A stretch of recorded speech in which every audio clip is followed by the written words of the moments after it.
Hello guys! Welcome po sa ating channel. Once again, Lonely Sniper 16. Sa mga bago pa lamang po sa ating channel, please do me a favor, pakisubscribe at pakipindot ang ating tiny notification bell para ma-update po kayo pag meron po tayong mga upload videos. Disclaimer, ang video ito ay para lamang po sa may bukas ang kaisipan at may malawak na pang unawa.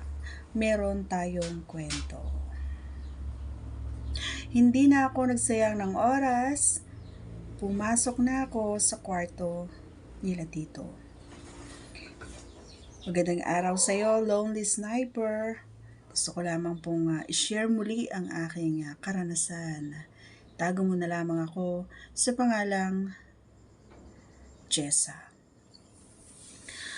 At dito nga nag-umpisa ang aking kwento.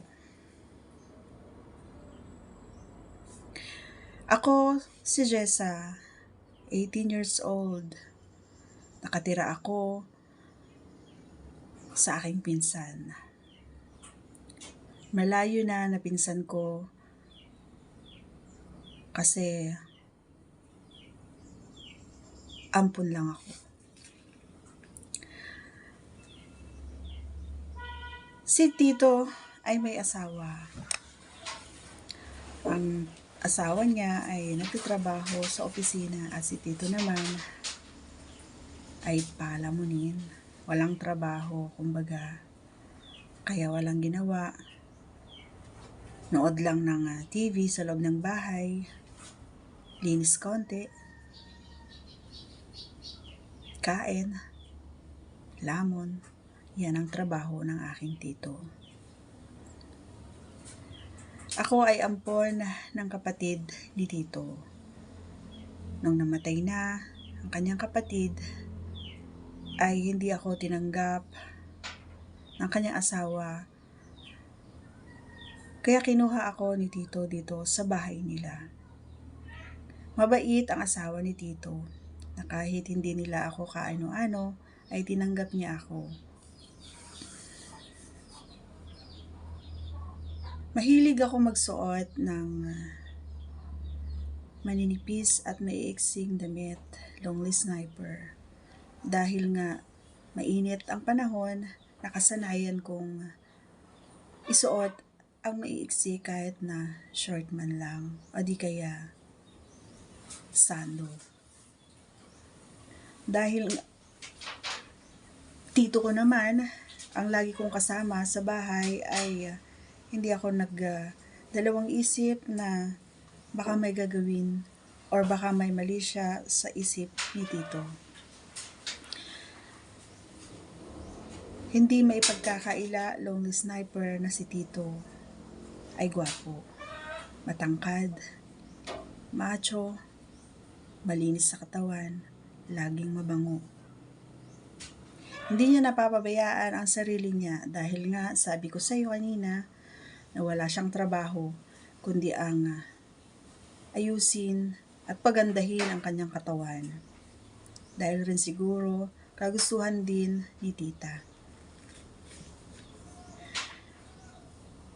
Isang araw ay naabutan ko na naliligo si Tito. Nakabukas ang banyo. Hindi niya isinara ito. Maya-maya lamang ay tinawag niya ako. Sabi niya, Jessa, pakiabot nga yung tuwalya. Nakalimutan ko kasi naandyan sa silya sa may sala. Sigaw ni Tito sa akin. Nung araw na yon ay nakasuot ako ng puting kamiseta na manipis. Makikita mo ang suot kong panloob kapag naaninagan ng araw o ilaw. Dahil nga sumigaw nga si Tito na pinapaabot ang tuwalya, Lonely Sniper, ay dali-dali kong kinuha ang tuwalya na pinapaabot niya. Pero habang inaabot ko ang tuwalya kay Tito, ay hinila niya ako sa loob ng banyo. Hindi na ako nakapagpiglas dahil malaki ang katawan ni Tito at hindi ko rin alam kung ano nga ba ang balak niya. Baka kako, magpapahilod lamang ng likuran si Tito. Pero, nagkamali ako. Dahil nga nakakamiseta ako noon ay kita ang aking panloob. Dahil nung pagkahila sa akin ni Tito sa loob ng banyo, ay nakabukas ang tubig shower. Kaya nabasa ako pagkahila niya sa akin papasok ng banyo. Maya-maya lamang pagkahila niya ay isinara niya ang banyo. At nag-umpisa na siyang halikan ako. Hindi ako nakaimik. Nagulat ako sa ginagawa ni Tito. Pero bakit nagtatanong ako sa aking sarili? Bakit hindi ako makapagpumiglas? Bakit tila walang lumalabas na boses sa aking bunganga?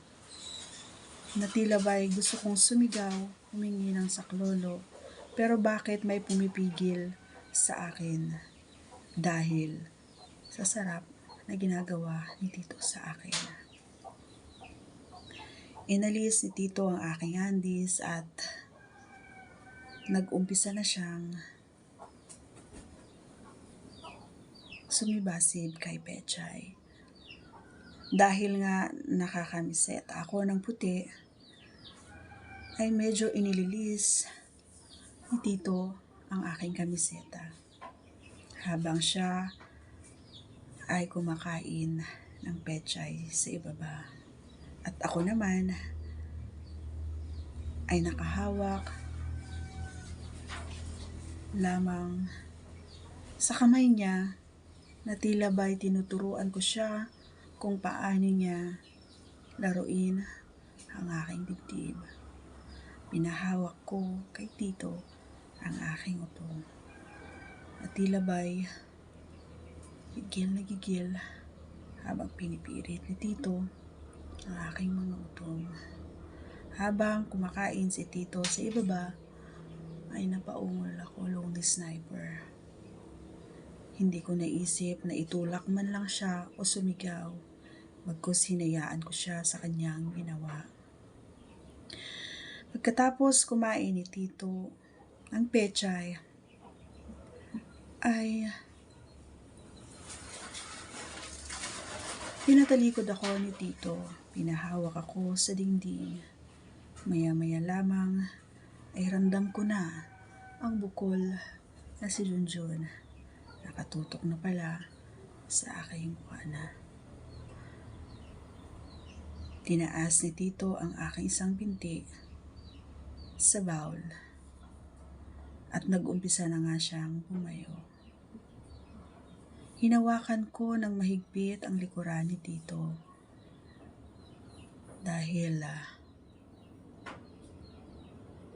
gusto ko ang ginagawa ni Tito ay mas yumuko ako ng kaunti para maipasok ng maayos si Junjun.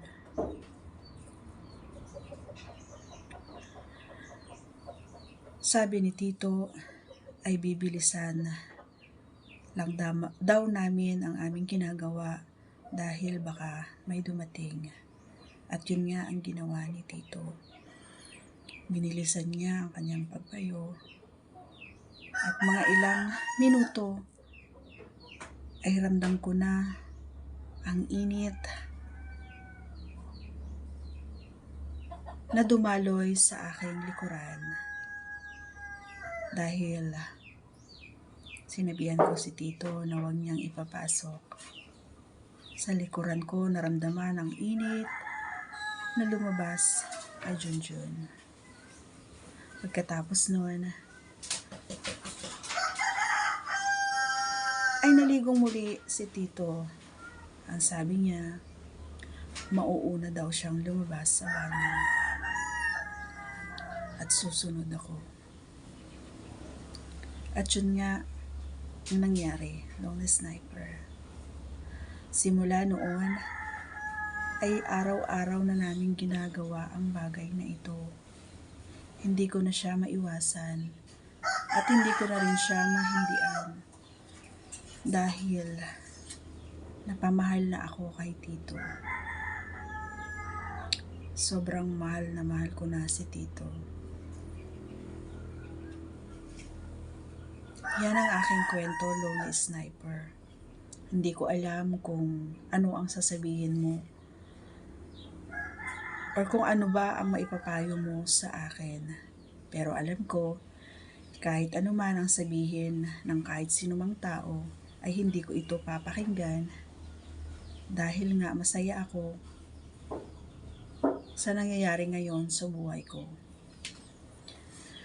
Maraming salamat sa pagbabasa ng aking kwento, Lonely Sniper. Hanggang sa muli.